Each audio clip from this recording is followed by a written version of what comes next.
मैं का प्रभाव जब जीवन में आ जाता है तो न यहाँ चैन होता है न वहाँ चैन। अहंकारी व्यक्ति सदैव श्रेष्ठता के मद में रहता है। दूसरे लोग उसे तुच्छ और हीन दिखाई देते हैं। उसे लगता है कि जो भी हूँ बस मैं ही हूँ। जहाँ मैं है वहाँ अहंकार है। दुख पीड़ा और पराभव भी वही होता है। अहंकारी मन अंतर मन से उद्वेलित रहता है। हम मनुष्य में गुण अवगुण दोनों ही होते हैं। कोई भी व्यक्ति अगर संपूर्ण होगा तो वह इस लोक में होगा ही क्यों? वह देवता नहीं हो जाएगा? देवलोक में होना चाहिए उसको। अगर वह मृत्यु लोक में है, इसका मतलब कि वह संपूर्ण नहीं है। वह अपने प्रारब्ध के शुभ अशुभ कर्मों द्वारा ही मनुष्य योनि में आया है। थोड़ा सा धन कमा लिया तो बस पूछो मत, अब तो बस मैं ही मैं हूँ। थोड़ा सुख सुविधा जुटा लिया तो फिर अब क्या, मेरे सामने सब दुख दंभ से भर गया। जबकि पद हैसियत संपन्नता कुछ भी टिकाऊ और स्थिर नहीं होता है। विवेक शून्य व्यक्ति अहंकारी होता है। उसे ईश्वर की लीला पता ही नहीं है।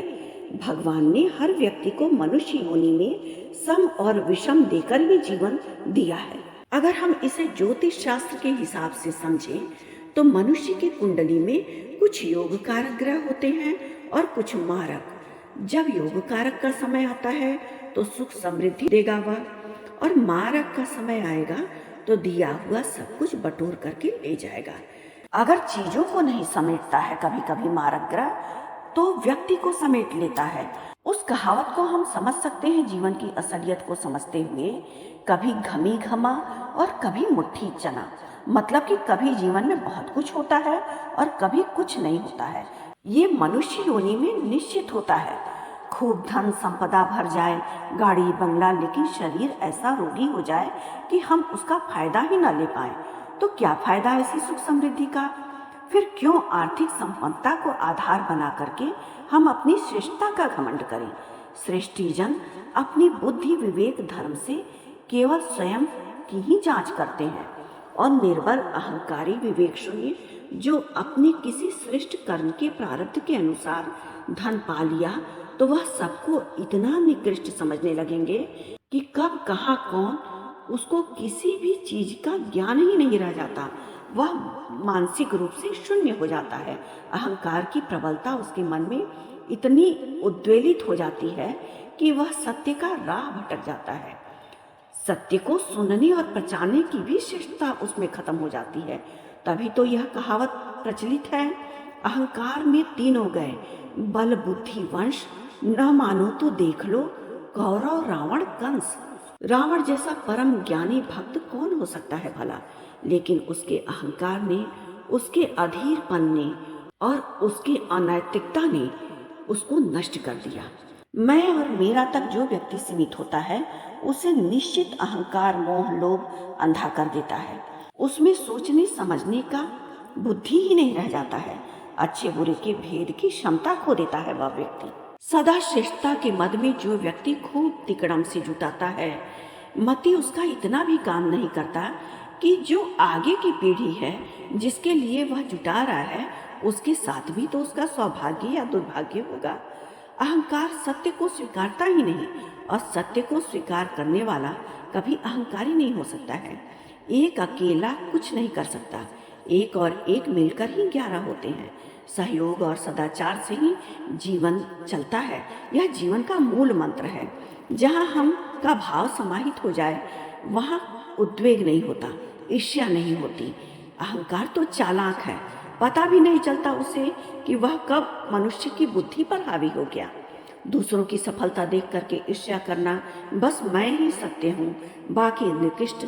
जब इस मद में आदमी हो जाता है तो वह हारता ही हारता है जीवन में, जबकि जीवन में बस कर्मों का ही सिक्का चलता है। गीता के अनुसार अहंकार सभी दुखों का मूल कारण है। हमारे भीतर मौजूद ईश्वरीय सत्ता जो ध्वस्त करता है अहंकारी व्यक्ति को, भगवान बिल्कुल भी पसंद नहीं करते, क्योंकि भगवान केवल शुभ भावना को समझते हैं। निर्मल और परोपकारी हृदय में भगवान बसते हैं। अहंकारी व्यक्ति न इस लोक का होता है और न परलोक का। अहंकार त्यागने पर ही, स्वार्थ त्यागने पर ही स्थिर चित्त, स्थिर प्रेम और स्थिर रिश्ते रहते हैं। जो व्यक्ति पर पीड़ा का अनुभव हृदय से नहीं करता है, उसके लाख जप तप और 56 भोग को भी ईश्वर स्वीकार नहीं करते। अहंकार ऐसा बर्तन है, ऐसा पात्र है जो कि कभी भरने का नाम नहीं लेता। धन, पद, प्रतिष्ठा, यश, मान, सम्मान सब कुछ पाकर के भी अहंकारी व्यक्ति अतृप्त रहता है। सबसे बड़ा परम भक्ति भगवान को तत्व से जानना और परोपकार है। मनुष्यता से भरा हुआ व्यक्ति ही ईश्वर का परम भक्त होता है। जो व्यक्ति भावपूरित होता है, जो दूसरों के दुख को देख करके दुखी होता है, दूसरों के सुख में सुखी होता है, वही भगवान को प्रिय होता है। व्यक्ति निरंतर सीखने की प्राकृतिक लक्षण से दूर हो जाता है जब वो अहंकारी होता है तो, और अनुभवहीन ही रहता है। चापलूस व्यक्तियों से घिरा रहता है और उसे वही पसंद भी आता है। संस्कार व्यक्तित्व को सुंदर और पुनीत बनाता है और अहंकार व्यक्ति को निष्क्रिय बनाता है। तो आज हमने अहंकार और मद के बारे में सुना। अगर आपको हमारा वीडियो पसंद आता हो तो हमारे वीडियो को लाइक करना ना भूलें और हमारे चैनल को सब्सक्राइब करना बिल्कुल ना भूलें। धन्यवाद।